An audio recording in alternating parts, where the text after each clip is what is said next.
Wow, that is pretty bad. And from inside, it might sound like the car is falling apart. However, I can already tell it's not that bad of a fix. But this problem can actually open up opportunities for us to check all the other components on the vehicle that are around this broken part, because a lot of times when you have a broken component like this, it can actually cause the other components around it to take up more of that stress that is now no longer on the broken part. So it's important that you check everything. I have a bunch of parts from oneauto.com that are also available to you if you need them. We're gonna go over all of them, and if they need to be replaced, now is the time to do it so you can get the car fixed right from the beginning.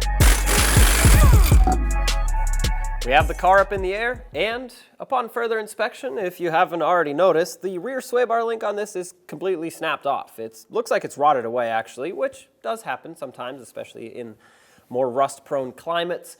Now, obviously this needs to be replaced to fix the problem, and you would replace both of them left and right in pairs. However, when parts like these are broken that handle the suspension travel and the weight of the vehicle, they help stabilize it. Now this sway bar link can actually put more stress on other components around it, in this case, the shock absorber. This shock having to work a lot harder can actually cause it to fail prematurely.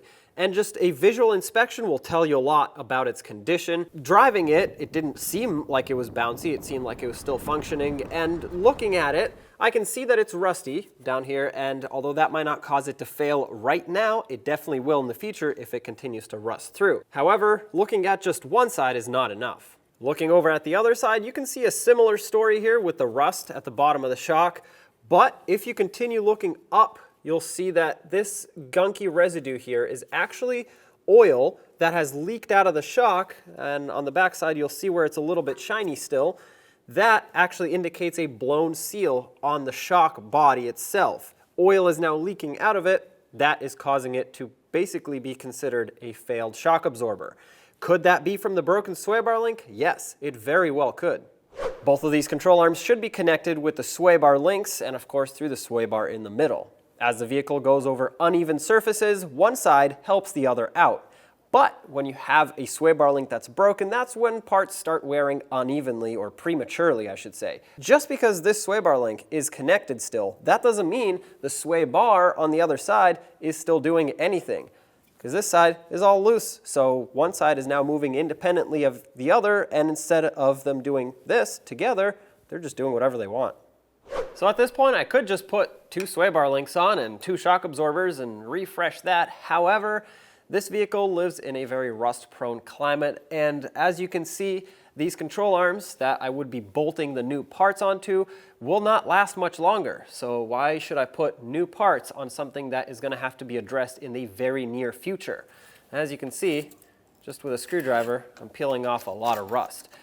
Now, this can actually get pretty dangerous because the spring cup down here, where the pressure of the whole side of the vehicle is, can actually give out if this rusts enough. It'll split, crack, and the spring will go right through if you hit a bump, and that is unsafe.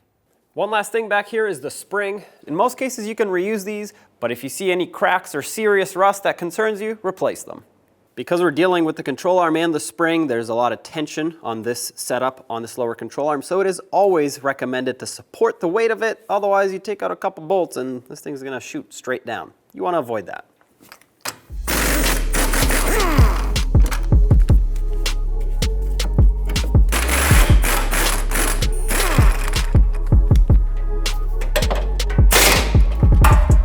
Next would be the sway bar link, but ours is already broken. Not much to do there.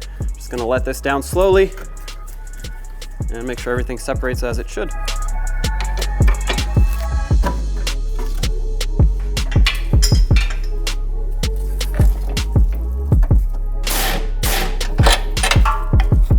And there's that. And the spring insulator on the bottom needs to come out as well. There we go. A little dirty, but reusable. When disconnecting the sway bar link, it's always easiest if you disconnect the other side first, or both sides at the same time, because then you can move the sway bar up and down and get to stuff a lot easier.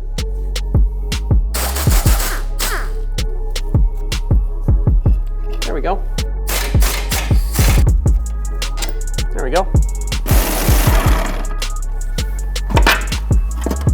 Just as a tip, when you put in new shocks like this, it's good to prime them, and that basically just means you compress it a few times and let it expand. That mixes up all the oils inside, gases and everything, and gets it ready to go.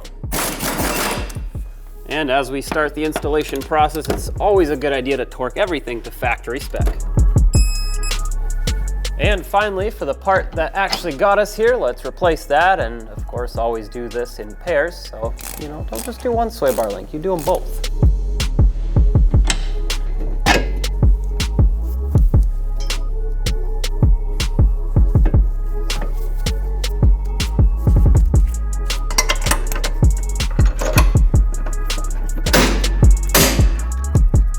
Everything is in, but nothing is tight, and that's the key here, because when you deal with bushings like this, that pivot, you always want to torque them down at right height. So bring the suspension up, load it up with some weight if you're on the ground. If that means putting the wheel back on and letting the car down, that's fine too.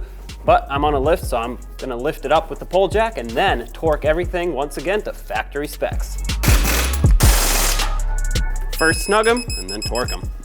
Aha, that one's spinning. So here's a good tip for you. If the mounting nut is spinning, always hold it, because you'll never get an accurate torque spec.